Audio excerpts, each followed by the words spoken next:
구속이 취소되는 경우가 있다, 이렇게 얘기를 하시면서 구속 취소가 가능합니까? 라고 물어보시는 분들이 있습니다. 구독, 좋아요, 알람 필수! 안녕하세요. 형사법 전문 변호사 이승우입니다.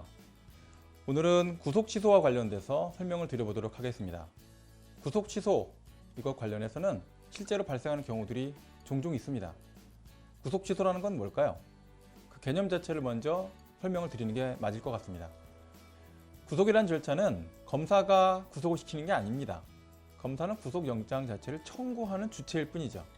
결국은 법원 자체가 혐의가 소명됐고 해당되는 내용 관련해서 구속 사유가 존재한다라고 해서 영장이 발부돼서 구속된 것입니다. 구속을 취소시킨다라고 하는 절차는 2개 이상의 기관이 개입됐던 사건과 관련해서 사안을 원래대로 불구속 상태로 돌린다라고 하는 아주 특별한 결정이다라고 볼 수 있는 겁니다. 검사는 구속 취소를 언제 시킬까요? 지금까지 조사하고 영장을 청구했었던 사실관계에 대해서 사실은 그걸 갖고 그대로 기소할 수가 없다, 판단이 이루어질 경우에 결국은 구속 취소라는 결정을 하게 됩니다. 구속 취소라는 결정을 자기가 구속영장을 청구하고 다시 그것에 대해서 구속영장을 취소시키는 형태의 절차를 밟는 것이기 때문에 자기 모순 또는 자기 번복의 문제가 생깁니다.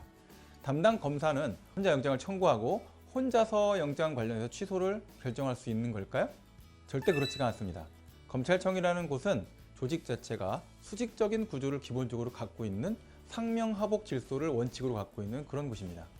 해당되는 내용 관련해서 구속영장을 청구하는 단계에서도 담당 검사의 경력이 충분히 길지 않다면 부장검사 또는 사건이 크다면 차장검사까지, 또는 사건이 정말 큰 사건이다, 예를 들어서 이번에 나왔던 조국 전 법무부 장관과 같은 사건 같은 경우라면 지청장 수준을 넘어서서 지검장 수준을 넘어서서 검찰총장까지 보고가 이루어질 수도 있는 형태가 되고, 그와 같은 결재를 득해서 영장 청구가 이루어지는 경우가 존재합니다.